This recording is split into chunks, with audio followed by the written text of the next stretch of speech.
ગઈકાલે મારા મત વિસ્તારમાંથી સોની બજાર અને અલગ અલગ સોસાયટીના આગેવાનો અને અન્ય સમાજના આગેવાનો મારી પાસે રજૂઆત કરવા આવ્યા હતા અને અમે કલેક્ટરશ્રીને મળ્યા હતા કે રાજકોટની અંદર ઘણી સોસાયટીમાં અસાનધારો લાગુ કરવા માટે ઘણો સમય પહેલા એપ્લિકેશન આપેલી અને એ એપ્લિકેશનમાં ક્યાં કાર્યવાહી પહોંચી એના અનુસંધાને અમે કલેક્ટરશ્રીને કાલે રજૂઆત કરી હતી.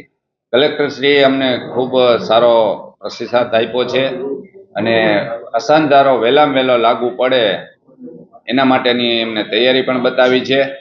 એટલે બધા આગેવાનોને પણ આ વાતની જાણ થાય અને આગેવાનો બધા આ બાબતથી વાકેફ થઈ અને બધા ખૂબ પ્રભાવિત થયા. કલેક્ટર સાહેબે સારી અમારી રજૂઆત સાંભળી.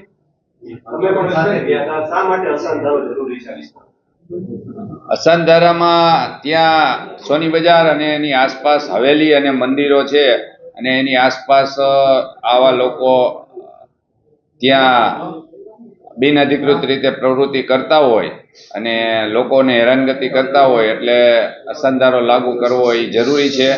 ત્યાં નોનવેજની કેબિનો અને એવું બધું રાખે એટલે લોકો સોસાયટીમાં રહેતા રહેવાસી બધા એનાથી ત્રાહિમાન થાય એટલા માટે અસાનધારો લાગુ કરવો જરૂરી છે. અસાનધારાના કાયદાની પરિભાષામાં એમાં તમે મકાનની લેવેચ તો થઈ શકે છે પણ એની પૂર્વ મંજૂરી લેવાની હોય અને પૂર્વ મંજૂરી લઈ અને અમુક તત્વો લેતા હોય છે એટલે એની પૂર્વ મંજૂરી માટે કલેક્ટરશ્રીની મંજૂરી માટે આ લોકો એપ્લિકેશન કરી અને મંજૂરી લેતા હોય ત્યારે મકાનની લેવેચ થતી હોય છે.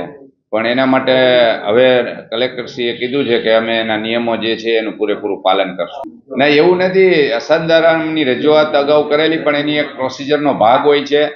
કમિશનર શ્રીનું એમાં એનઓસી પણ લેતા હોય છે, પોલીસ કમિશનર શ્રીનું, અને પોલીસ કમિશનર શ્રી પાસે જે કાંઈ ફાઇલો પડી હતી એ હવે કલેક્ટર શ્રી પાસે ફાઇલો મોકલાવી છે અને હવે ટૂંક સમયમાં એ અસાનધારો લાગુ પડશે એવી એમને બાંયધરી આપી છે. એવી કોઈ બાબત મારા ધ્યાન ઉપર આવી નથી અને એવી કોઈ બાબત ધ્યાન ઉપર આવશે તો અમે ચોક્કસ એની ઉપર પગલાં લેશું અને કલેક્ટરશ્રીને પણ કડક સૂચના આપશું કે આની ઉપર પૂરેપૂરી તપાસ કરો.